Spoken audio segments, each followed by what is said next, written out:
Les satellites militaires AEHF sont une série de 6 satellites déployés au cours de la décennie 2010.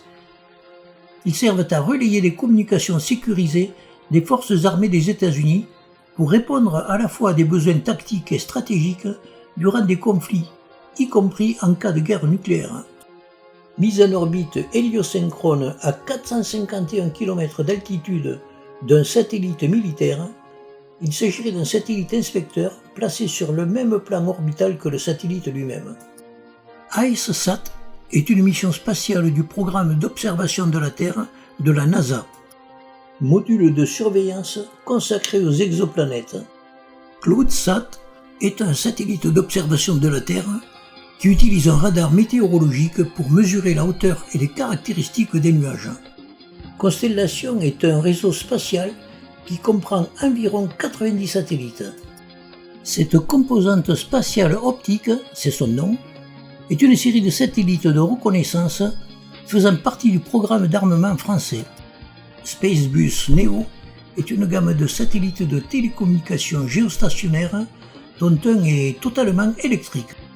Early Bird est le premier satellite de télécommunications commerciales à avoir été placé en orbite géosynchrone. Il pesait 38 kg et offrait 240 voix.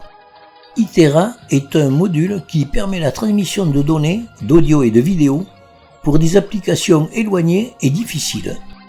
La mission SWOT est destinée à la topographie des surfaces d'eau océaniques et continentales pour mieux comprendre la dynamique des océans et des eaux de surface de la planète, et ainsi de relever les grands défis mondiaux tels les changements climatiques. MOPIT est un des 5 instruments chargés d'analyser les polluants de l'atmosphère. Il orbite à 705 km au-dessus de la Terre. Ce satellite, NATO, est essentiel dans les dispositifs de dissuasion et de défense de l'OTAN.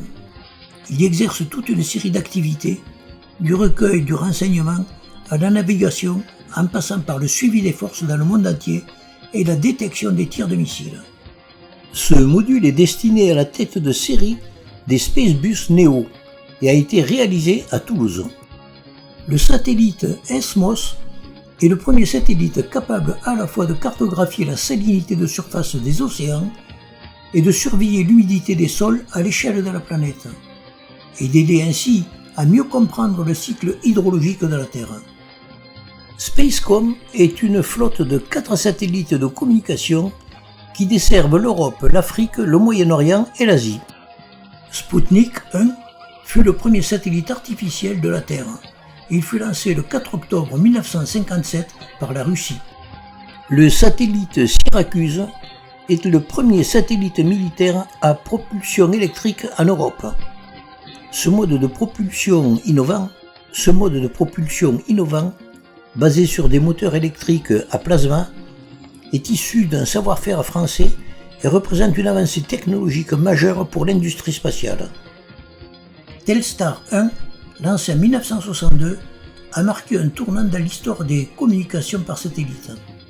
Il a réalisé la première retransmission télévisée en direct en Mondovision.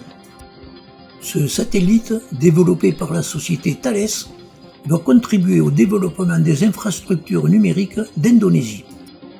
L'objectif de Lunar Trailblazer est de déterminer la forme, l'abondance et la distribution de l'eau sur la Lune et la nature du cycle de l'eau lunaire.